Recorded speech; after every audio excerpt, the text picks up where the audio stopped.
Sir నమస్కారం sir. నమస్తే అండి. సార్ ప్రముఖ సింగర్ 'కల్పన' గారు ఆత్మహత్య యత్నం వాళ్ళ ఇంటి దగ్గర నివాసంలోనే చేశారని చెప్పేసి వార్తలు వినిపిస్తున్నాయి. ఇప్పుడు హాస్పిటల్‌లో అడ్మిట్ అయ్యారు. చికిత్స కూడా పొందుతున్నారని చెప్పేసి కూడా చెప్తున్నారు. అసలు ఈ ఆత్మహత్య యత్నానికి ప్రయత్నించడం ఏంటి సింగర్ అని చెప్పేసి కూడా చాలామంది ఇప్పుడే మాట్లాడుకుంటున్నారు సోషల్ మీడియాలో. సో ఏం జరిగింది? మీరేం చెప్తారు సార్? రీజన్స్ ఎవరికీ తెలిసే అవకాశం లేదండి. హ్మ్. ఎందుకంటే నిద్ర మాత్రలు మింగారు అనేది వార్త. అది ఎందుకైనా జరిగుండొచ్చు. వాళ్ళు ఎక్కడైనా హర్ట్ అయి ఉండొచ్చు. హ్మ్.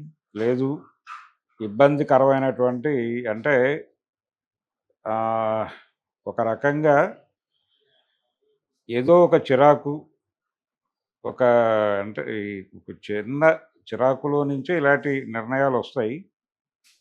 ఈ చిరాకుకి కారణభూతులు ఎవరో ఉంటారు. హ్మ్. ఈ కారణభూతులు చేసేటువంటి ఒక దాష్టీకం ఇలాంటి చర్యలకి కారణం అవుతుంది.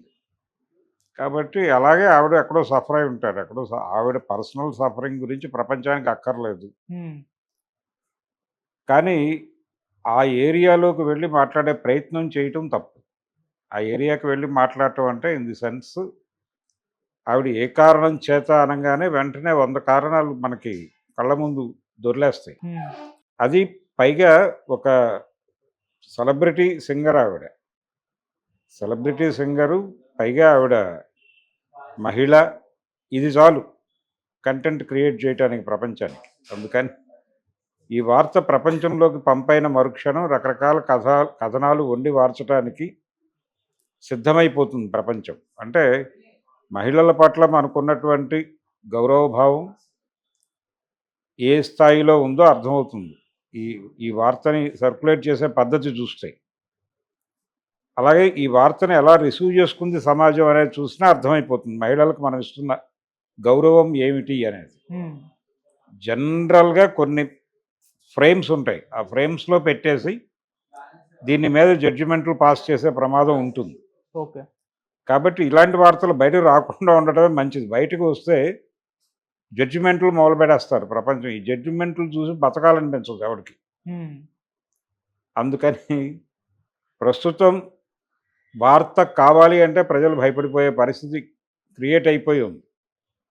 అందుకని అది ఎందుకు జరిగింది అనేది కాదు అసలు. ఎందుకైనా జరిగుండొచ్చు.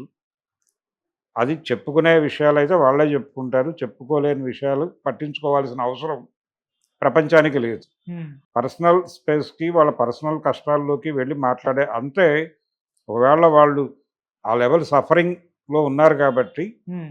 చేయూతనిచ్చి వాళ్ళని ఆ కండిషన్‌లోంచి బయటకు తీసుకురావడానికి ప్రోగ్రామ్ ఉన్నవాళ్ళు, హ్మ్. వాళ్ళు న్యూస్ చేయటం కోసం వెళ్ళి అక్కడ కలవరు. వాళ్ళు మామూలుగా కలిసి దానికి సంబంధించిన కార్యక్రమాల్లో వాళ్ళ వైపున కార్యకర్తలుగా పనిచేసి వాళ్ళని ఆ సమస్య నుంచి బయటకు తీసుకొస్తారు. వాళ్ళ వలన ప్రయోజనం ఉంటుంది ప్రపంచానికి. కానీ న్యూస్ మీద మాట్లాడే, కామెంట్స్ చేసే వాళ్ళ వలన ప్రపంచానికి ప్రయోజనం ఉండదు. హ్మ్. అందుకని ఆవిడ ఈ వార్తకి సమాజం, ప్రపంచం ఎలా రియాక్ట్ అవుతుంది అనేది ఒక క్యూరియాసిటీ అంశం. చూద్దాం ఎలా రియాక్ట్ అవుతుంది అనేది. విచిత్రంగా రకరకాల కోణాల్లో మహిళల మీద దాడి చేయడానికే ఇలాంటివి వాడుకుంటారు. హ్మ్. నిజంగా అలా వాడుకుంటారా? లేకపోతే పాజిటివ్‌గా స్పందిస్తారా? చేయూతనిచ్చే పద్ధతిలో స్పందిస్తారా అనేది చూడాలి. అంతకు మించి ఈ వార్తకి ఎక్కువ ప్రాధాన్యత ఇవ్వాల్సిన